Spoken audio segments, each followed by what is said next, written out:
আবার ইয়ং যুবক তরুণ তরুণী এদের সময় কাটে পাবজি, ফ্রি ফায়ার, টিকটকে, এটি নিয়েই ব্যস্ত।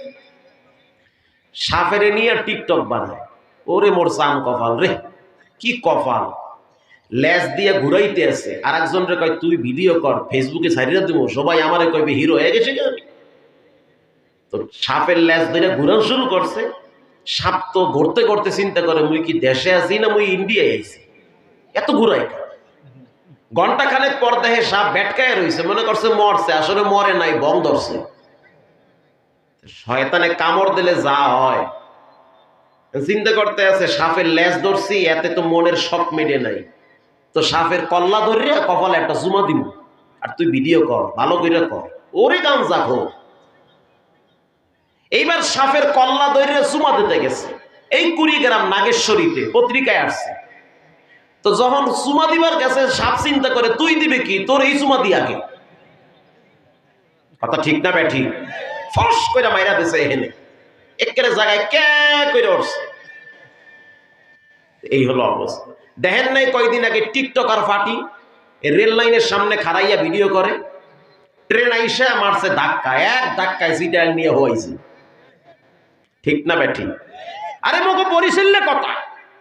কয়দিন আগেও দেখছি মায় পোলায় মাইয়ায় এরা গেছে পার্কে কুমির দেখতে।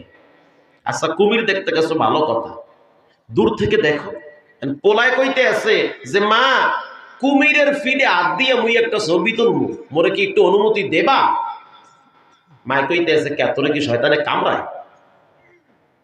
কুমিরের ফিডে হাত দিয়ে ছবি তুলবা, এটা কোন ধরনের মানসিকতা? কুমির কি তোমার দুলাভাই লাগে?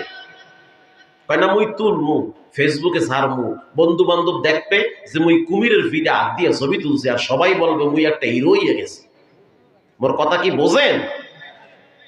এই তো শয়তানে কামড় দিছে। হে কুমিরের ফিডে হাত দিয়ে ছবি তুলতে আছে, কুমিরে চিন্তা করতে আছে, আহ এত মহব্বত করে কাছে আইছো, তোমারে কি আর ছাড়িয়ে দেওয়া যায়?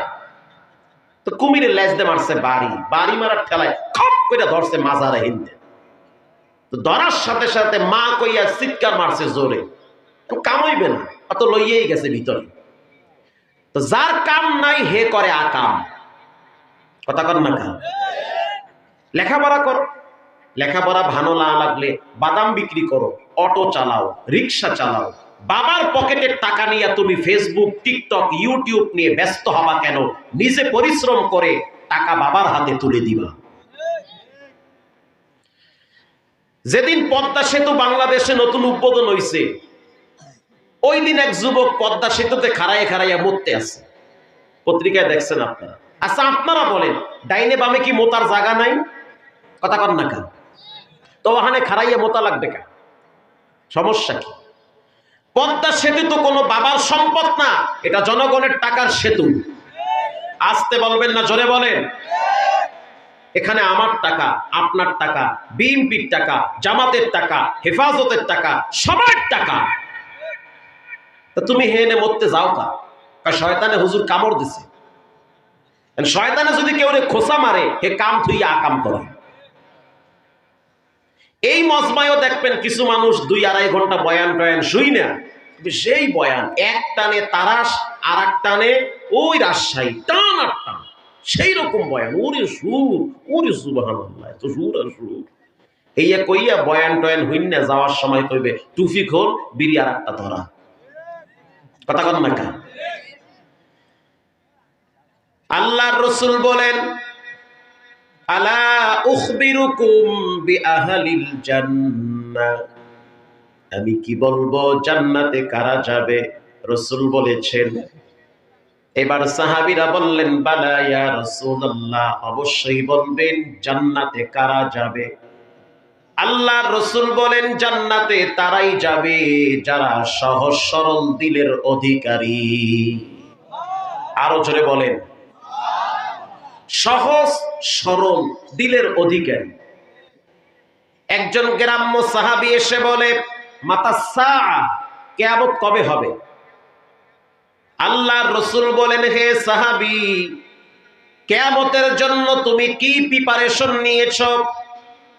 কিয়ামতের জন্য তুমি কেমন সামানা তৈরি করলা? যে বারবার তুমি কিয়ামতের কথা জিজ্ঞাসা করো।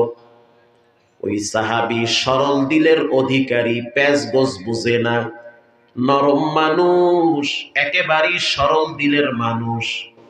সাহাবী বলল, ইন্নী উহিব্বুল্লাহ ওয়া রাসূলাহ, আমি আল্লাহ এবং তার রাসূলকে সবচেয়ে বেশি ভালোবাসি।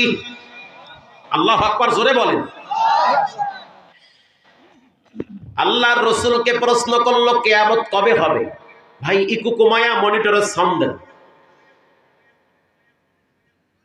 বেশ কমান, একটু একটু কমায়েন, বেশি না। আর মনিটরের সাউন্ড স্মুথ দেন।